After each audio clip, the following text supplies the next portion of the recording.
The void.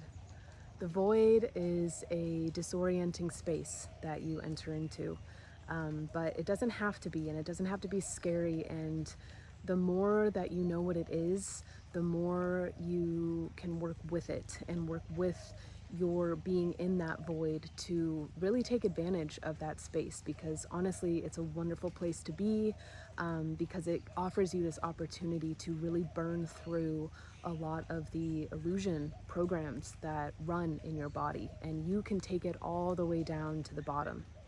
So people talk about navigating the void, and there's nothing to navigate. You navigate through the illusions that you have been holding up in order to project a reality that feels safe to you.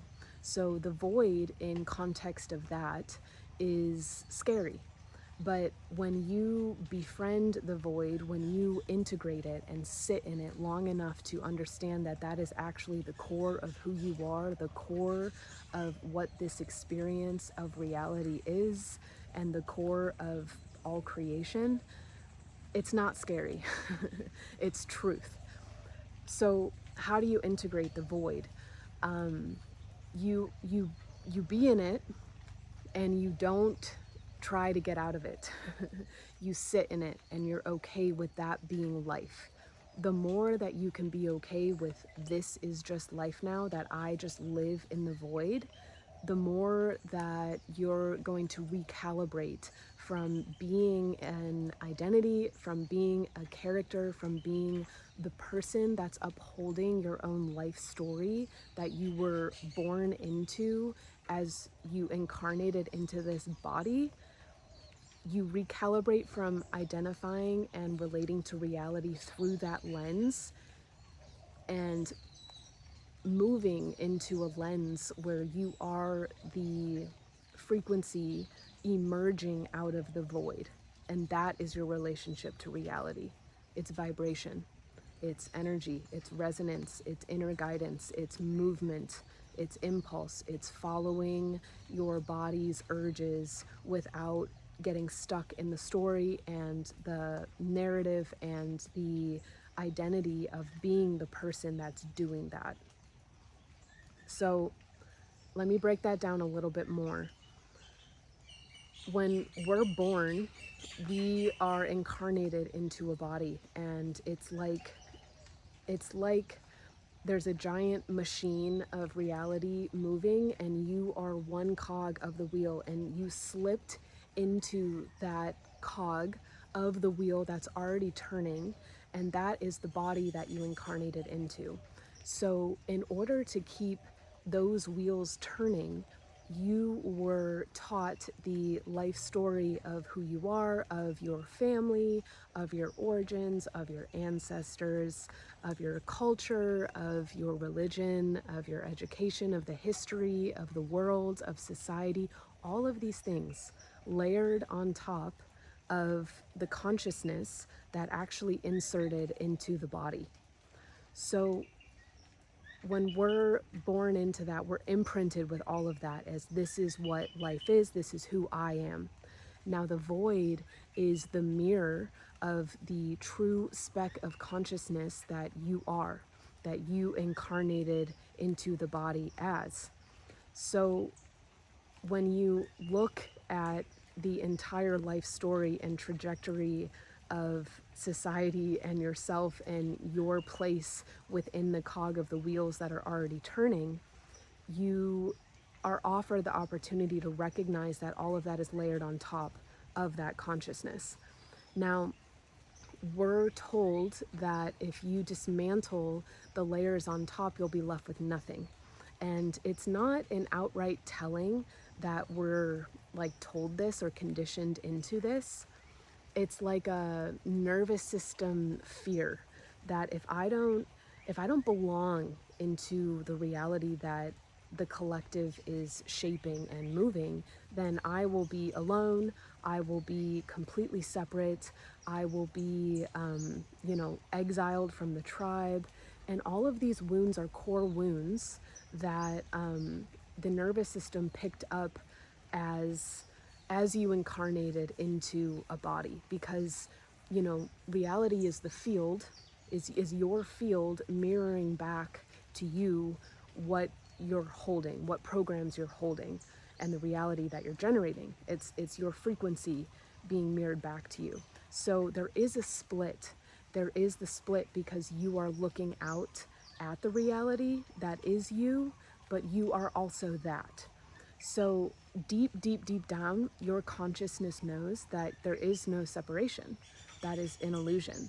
But your nervous system and the patterns in your body are still afraid that separation is truly real, because it equates it with death.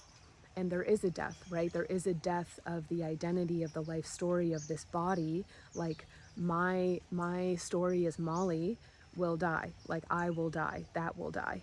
But the consciousness that is playing Molly will never die, right? So bringing this back to the void, those two ways of relating to reality are in question when you're in the void space. You have the opportunity to get out of the rat race and the wheel and the continuous cycles of building a new identity and then outgrowing it and having to collapse it and then build a new one. And that's a sweet cycle. It's really sacred in many ways, but it's also kind of exhausting, and you don't have to do it to exist and expand. Essentially, you're deconstructing the literal construct that you relate to yourself to and relate to reality from. That is what the void offers you. It's the mirror of that. So if you can take it all the way down to the bottom, and you might lose everything, by the way. Like, it might be a full-on collapse of, I don't know who I am, my center is gone, because the center is now the void, which is centerless, but it's also completely full of everything. So that's like the spectrum that you have to hold, as all inclusive in one. And as you move through that, as you allow yourself to recalibrate, your nervous system's going to upgrade into no longer needing to uphold all the patterns that you have kept in place in order to operate from the construct that you are the identity. All of that goes away, and all of that reprograms within your nervous system. So the fears and the doubts and the things that trigger you are going to be much less frequent, and also much easier to navigate through, because you know what it is. You know that that's your nervous system still upgrading in certain ways, still recalibrating in certain ways to hold the void as your center. The void, you have to understand, is one end of the spectrum of creation. So because it's the entirety of nothing, the meaninglessness of all of it, it also carries the entirety of everything, of all possibility, of all creation, of all meaning and purpose, and doing something that feels aligned and true for you. But it just doesn't have the same connotation as old definitions of meaning and purpose and things. You're not seeking anymore. When you get through the void, you're not seeking anything anymore, because you hit the bottom, and you know that there's nothing else to find ever. It's just time to play and create. And you can kind of look at life like, if I was the only person on the planet and I had to live out my life, and I had unlimited resources, unlimited support, what would I do? Like, what would I spend my time doing? Because I have to pass the time, and I want to, figure out something that's interesting to me. Like, what's worth exploring for you? Like, that is the new calibration. That is the new standard that you're living from. It's not about getting your needs met or trying to survive or trying to fit in or trying to become something else. It's, what do I find interesting? What would I do if there was no one else around to support or please or see any of this? It's just me and life. That's it. It's me and reality. what do we want to create? So, one last thing I'll say is if you're in the void, it is terrifying and kind of terrible. You know, it's very disorienting. And you can bring it all the way down to the bottom, and the more disorienting it becomes because you recognize that how you've been approaching life and relating to reality is not real. The person that you think you are is not you. And no matter how many years you've been operating from that place and playing in reality from that level, it's very disorienting to recognize that all of that is sort of illusion and wasn't actually true, especially if you've been, exploring spirituality and consciousness for a while. Or in those communities, you kind of see through all of that and you recognize that, that was also an endless cycle. So be gentle with yourself, be nice, let yourself just do nothing or do the bare minimum that you have to keep, surviving in some ways or supporting yourself through this. So if you have a job or whatever, like keep going to the job. But after that, don't put any pressure on yourself to do anything different or like miraculous or trying to get yourself out of it. The more that you can just surrender into this being life now, and the the grief and like the pit in your stomach of recognizing truth, the more that's able to digest, you can actually hold all of it. And trust me when I say, when you get to that place of radical acceptance of that, of the void being the base of reality in many ways, everything becomes available to you because the whole field is wide open and you get to quite literally do whatever you want. Things will align to you and you will feel what is aligned for you much quicker. You'll know because the resonance of your frequency is much stronger in your body.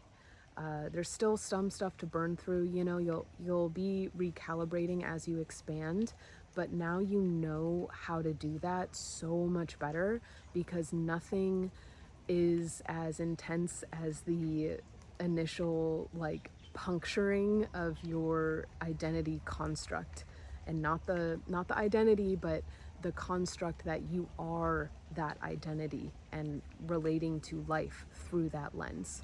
When you rip away that lens completely and don't build a new identity or lens to look out through, that's the most intense fire. If you can get through that, and you can. So when you get through that, everything else is just, you still have challenges and stuff, but it's kind of a breeze because you're like, nothing was like that. Nothing was that intense, so like I can just handle it. And you can handle it because you are the entirety of the field now. I hope this was helpful. If you're in the void, you got this.